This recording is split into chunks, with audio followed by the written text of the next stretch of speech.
good afternoon. A judge has dismissed the DUI charges against former football head coach June Jones. Yeah, Coach Jones was arrested on suspicion of driving under the influence back in June. Here's what his attorney had to say after today's decision.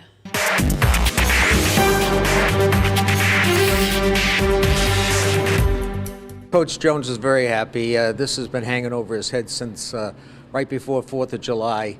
It was a stop that was not a good stop to begin with. The officer used pace, and for pace, you need to have a speed check. And none of the police cars in Honolulu, the blue and whites or the subsidized cars, have a speed check. So it's pretty hard to establish the accuracy of Jones's vehicles. He was proceeding down Waialae Avenue. And based upon that, we filed motions and were successful. So the stop went out. If the stop goes out, the arrest goes out. The incident happened on June 30th at around 9:30 p.m. near the intersection of Waialae and Kilauea Avenues. We'll have more on this story coming up on later editions of Hawaii News Now. In international news, China was hit by a powerful earthquake that killed 120 people and injured many more. Now, the 6.2 magnitude quake hit in the Gansu region, which is a remote and mountainous part of northwest China. Elizabeth Palmer has more on the country's deadliest quake in more than a decade. Security footage from inside a Gansu restaurant shows everything was normal until the quake struck. At a minute to midnight, customers and staff ran for their lives. Throughout the night, rescue workers combed through the wreckage of collapsed buildings, pulling those they could reach to safety and handing out coats and blankets to survivors stranded in the bitter cold. Cell phone video shows the damage to one family home, but at least it didn't collapse. In this poor rural area of northwestern China, many buildings did, killing or injuring the people asleep inside. China mobilized its military, and all day Tuesday, soldiers joined the search for survivors. They cleared rubble and handed out tents and food while heavy equipment worked to clear landslides. Another deadly earthquake hit this region in 2010. And local people know from experience that as the rescue operation continues, the number of dead and injured is bound to rise. Elizabeth Palmer, CBS News, Tokyo. The Pentagon says Houthi rebels in Yemen have launched more than 100 missile and drone attacks at least 10 merchant ships in the Red Sea. Now, this has prompted shipping companies to stop using routes in the Red Sea, which means you could pay more for just about everything you buy. Skylar Henry has the latest. Secretary of State Lloyd Austin met with sailors stationed in Bahrain and thanked them for giving up their holidays in order to carry out their mission. You're here to keep the international sea lanes open and to keep global commerce flowing freely. Bahrain is one of 10 countries to sign on to the U.S. newly announced pact designed to protect shipping in the Red Sea. Houthi rebels in Yemen now control the entrance to the Red Sea, and they have launched drone and missile attacks on cargo ships heading to the Suez Canal. About 15% of all global trade goes through that choke point. Now, shipping companies are suspending operations in the area, rerouting their ships all the way around Africa, costing time and money. Dr. Ian Ralby is a maritime analyst. The Red Sea, which is one of the critical choke points around the world, is being inhibited by the Houthi aggression. And that is going to affect the price of every good, from food to clothes to cars to all kinds of household items, all the way through to our energy supplies. The Houthis, which are backed by Iran, say they're carrying out these attacks in retaliation for Israel's war against Hamas, which is supported by and aided by the U.S. American ships already in the Red Sea have been busy shooting down drones and missiles aimed at Israel, including 14 on Saturday alone. These reckless Houthi attacks are a serious international problem, and they demand a firm international response. Yemen has promised to continue the attacks until Israel halts the war in Gaza. Skylar Henry, CBS News, the White House. Justice Sandra Day O'Connor, an Arizona native and consistent voice of moderate conservatism as the first woman to serve on the U.S. Supreme Court, was laid to rest today with funeral services being held. NBC's Monica Alba has more from Washington. Hundreds gathered here at the National Cathedral in Washington, D.C. to remember the life and legacy of Sandra Day O'Connor. She was remembered by President Biden, Chief Justice John Roberts, her son, and her biographer, who all offered differing tributes, remembering different angles of her life in terms of her contributions on the bench, the fact that she was such a key decision maker, a swing vote on such landmark decisions, and then, of course, the fact that she was this remarkable trailblazer as the first woman to serve on the Supreme Court. This is something that President Biden mentioned first really meeting her 40 plus years ago when she was facing her confirmation hearings, and he was the top Democrat on that committee, who at the time and even now says even if he didn't agree with Sandra Day O'Connor on everything, he always admired the fact that she tried to approach some of these very difficult issues by trying to find common ground, and that she really respected an era of civility that might be a little bit more difficult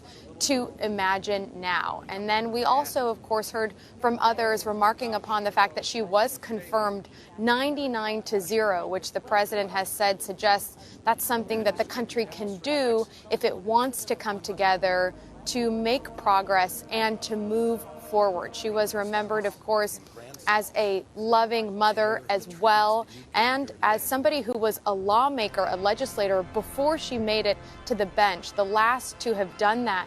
And we saw here in attendance all of the Supreme Court justices who, it's rare that they come together, but of course they wanted to come to pay respects, of course, to Sandra Day O'Connor and all that she contributed during her long life. Back to you. Have you seen this man? He's accused of sexually assaulting a woman at the Liliha Times supermarket. We're told it happened the morning of November 20th. Police say a woman reported the suspect assaulted her while she was walking out of the store. If you recognize him, you're asked to call Crime Stoppers at 955-8300. A Hilo teen is facing up to 20 years in federal prison accused of violating child pornography laws.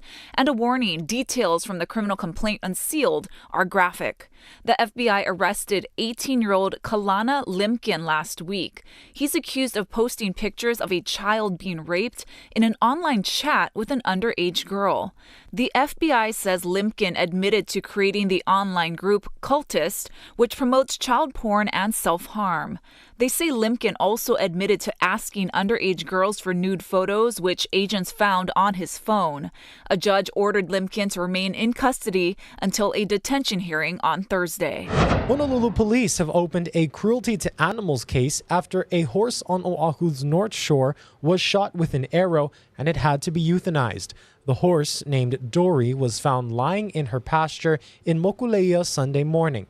At first, her owner thought the animal was sick or had been punctured by a branch, but a veterinarian later pulled out an arrow that was lodged inside the horse's abdomen.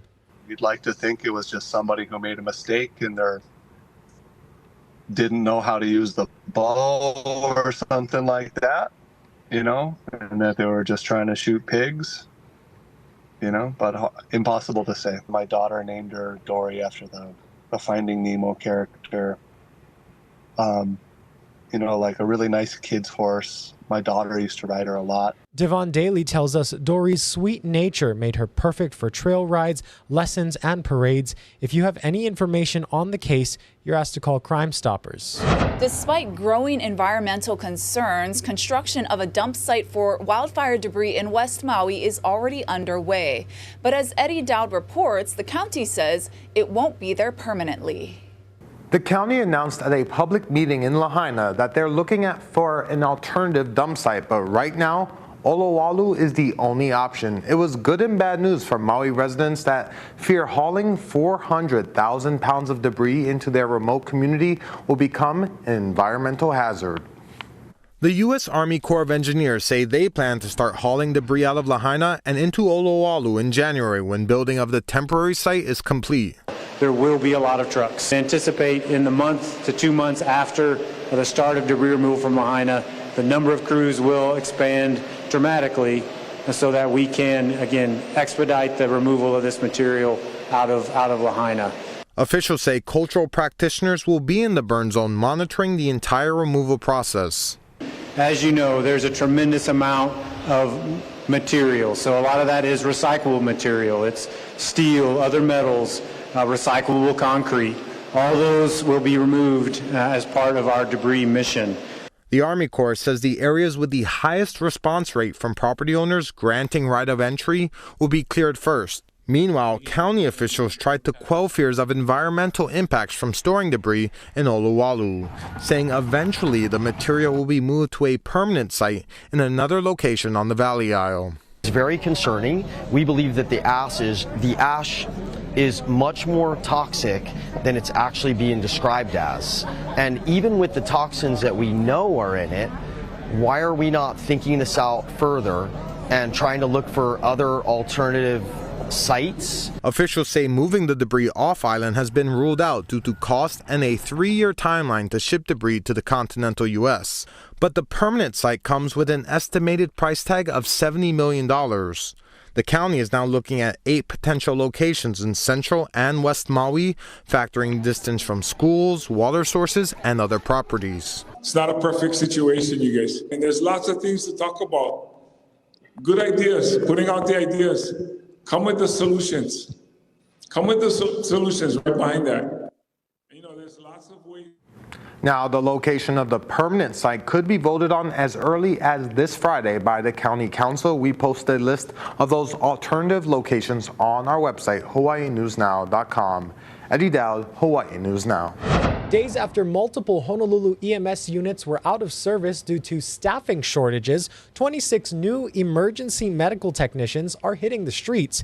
The addition will bring the number of vacancies down to 7. As Lynn Kawano reports, that's the lowest it's been in decades. 37 recruits started the EMT Academy 6 months ago. 11 either didn't pass the testing or chose to leave.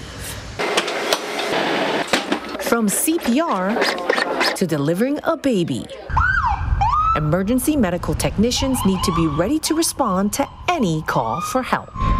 That includes learning to drive the rigs. Can't guarantee I'm gonna get it now. It's the first and probably the hardest part for many of the recruits. We're gonna be doing the serpentine course, so that consists of 4 cones in a straight line. 21-year-old Bryson Go was in the junior paramedic program in high school. And at that point is when I really wanted to do it. Like, I knew for sure that this is what I wanted to do. So our test is on 4 courses, 4 elements. Michael Bunting was a lifeguard and a reserve firefighter in California before coming to Hawaii to be closer to family. I'm not used to parallel parking on the driver's side. 32-year-old Kiana Eldridge has been here before. She made it through part of the academy last year before getting injured. I tore my ACL. How? I was the one who stepped off the ambulance and my knee subluxated, which caused my ACL tear. Surgery and months of rehab, and she's back to finish the academy. At that time, I was completely devastated, but now when I'm at this point now in time, you know, I can see the blessing. They're part of EMT Class Academy 4.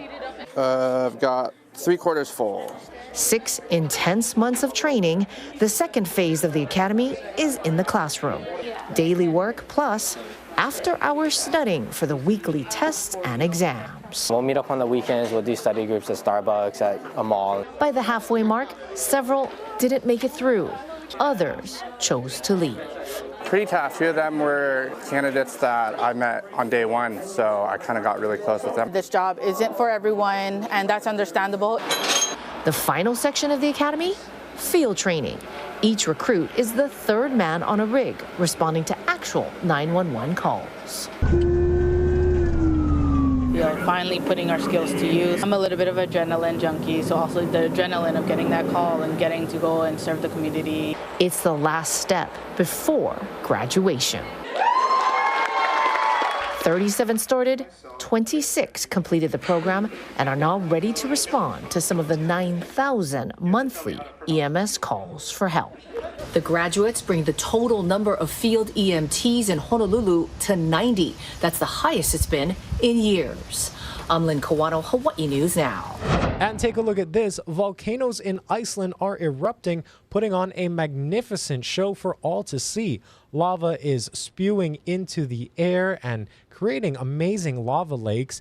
Now, this eruption comes after weeks of seismic activity, which prompted the evacuation of a nearby town. But officials said the eruption was not posing a threat to life, but warned that the area was closed to all traffic and strongly urged people to stay away. All right, let's take a live look outside. This is Salt Lake City, Utah. You can see the snow-capped mountains there in the distance. Believe it or not, it's only 74 degrees there, windy and a little frigid there in Utah. Not too bad. Yeah, not too bad. It feels cold here in does. Hawaii, right? I'm shivering. Yeah, we're going to have a check on your local forecast coming up after this quick break.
Taking a look at your surf and shoreline forecast, notice north and east-facing shores are on the decline. The warning that we were seeing yesterday is now an advisory, and the advisory for north-facing shores has also been dropped. West and south-facing shores are holding steady. I'm going to step off really quickly so you can see the high surf this morning. This is so you can see island by island. We've got the high surf advisory up for east-facing shores as well.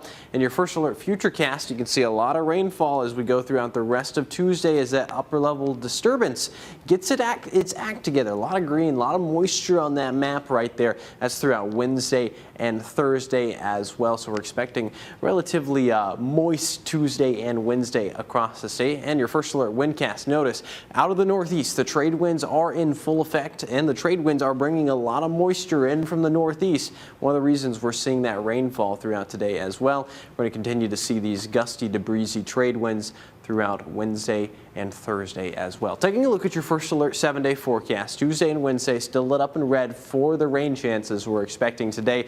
Thursday, December 21st, the winter solstice happens at 5:27 p.m., the shortest day of the year. And then if you look all the way at the end, Sunday and Monday, Christmas Eve and Christmas are already on the 7-day forecast. The lights, sounds, travel, gatherings, and gifts, all of the things that make the holidays magical, can also be overwhelming for some. Gloria Pazmino joins us with tips on how to host a sensory-friendly holiday. The winter break and the time away from school is a time when many of us can relax and kind of be stress-free, but it's actually quite stressful in some households. You have a big break in the daily routine, and that can be very disruptive, especially to children with autism and sensory processing disorders. Sometimes the things that make the holiday season sensational can also lead to sensory overload, especially for neurodivergent children. We love the holidays. They are so exciting, but often some of the things that make them so exciting can be really overwhelming and difficult for our kids. For those families, that means enjoying timeless traditions like food, travel, and gifts often comes with significant challenges. But Kayleen George of AutisticMama.com says there's a lot parents can do to keep the holidays calm and bright. And it all starts with managing expectations. Focus on what is reality for our family right now. It may not look like the picture that's in your head, and that's okay. Setting expectations for kids, too, is key, particularly when traveling. To help, George recommends showing them what every step of the journey will look like. If we are going to grandma's house and it's not somewhere we typically go, having a picture of grandma's house or grandma at her house, having a picture of what the chairs look like there. She also says to establish priorities and accept that your holiday may just be a little different. You are allowed to step back and say, right now, we're going to bake cookies and we're going to make it to the holiday. And that's as much as I can do right now. And that's still a beautiful and magical holiday for your family. That last piece of advice, Emily, might sound small, but I think it's actually quite significant. Be kind, not to just the people around you, your family members who maybe get on your nerves during this stressful time of the year, but also to yourself as you try and navigate the holiday season. I'm Gloria Pasmino in New York. Emily, back to you. Yes, thank you for that. And, for viewers who might not be so familiar with it, what are some of the signs of sensory processing disorder? Yeah, this is something that we have been hearing and learning a lot more about in the last several years. And it's important that you check with a medical professional if you think your child is exhibiting some of the signs of sensory processing disorder. But what it means is basically children become highly sensitive to a lot of our everyday stimuli, things that are around us in our everyday lives. So things like lights, loud noises, certain textures in our clothing or the furniture or the things around us. Even physical contact might be upsetting to them. So if you see some of these signs, it might be worth consulting with a medical professional. But this is a time where a lot of those things that may be triggering are happening all around us, right? It's the holidays, so people are coming together, time to gather. There are a lot of lights, there's a lot of noise. So it's important to just be mindful of it. And if you can, kind of adjust the environment for you and your children. And also take the opportunity to talk to your family members about it so that they too can learn about it and learn how to make your child the most comfortable during this special time of the year. Yes, definitely something to keep in mind during the holidays. Thank you so much for your reporting, Gloria.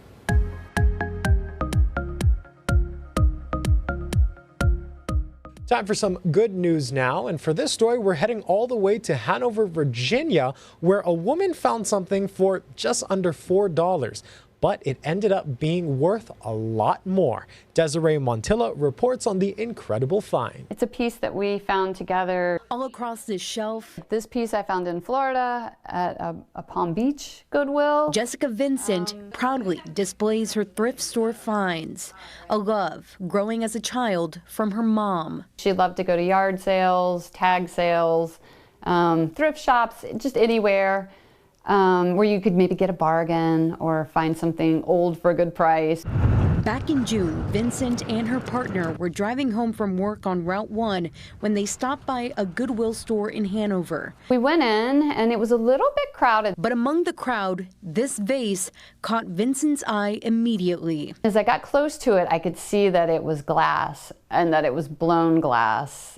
And that it was just beautiful. We go to the register and the woman she kind of just inspects it a little bit. She's like, $3.99, and I said, perfect. Vincent took her new treasure home, adding it to her collection, and posted a picture of it on an art glass forum. Pretty much right away, I got a lot of interest in people, that's a nice find. But one person recognized the markings, telling Vincent this vase is made of high-end Murano glass, a rare piece from Italy. He knew exactly who and what it was, and he said that is a Carlo Scarpa Pinalate, and they are extremely rare. Months after phone calls and messages, Vincent put the vase up for auction, selling for more than $100,000. It's like having a winning lottery ticket and not knowing the numbers. Because I just picked up something I loved. I didn't pick it up thinking, oh, this is going to be a really expensive item. I just picked it up thinking, oh, this is going to be beautiful on my shelf. I love it. The money from the sale will help Vincent pay for renovations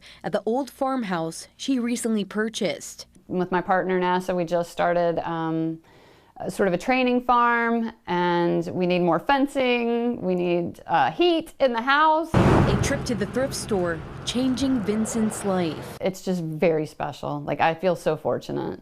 It really feels like a Christmas miracle.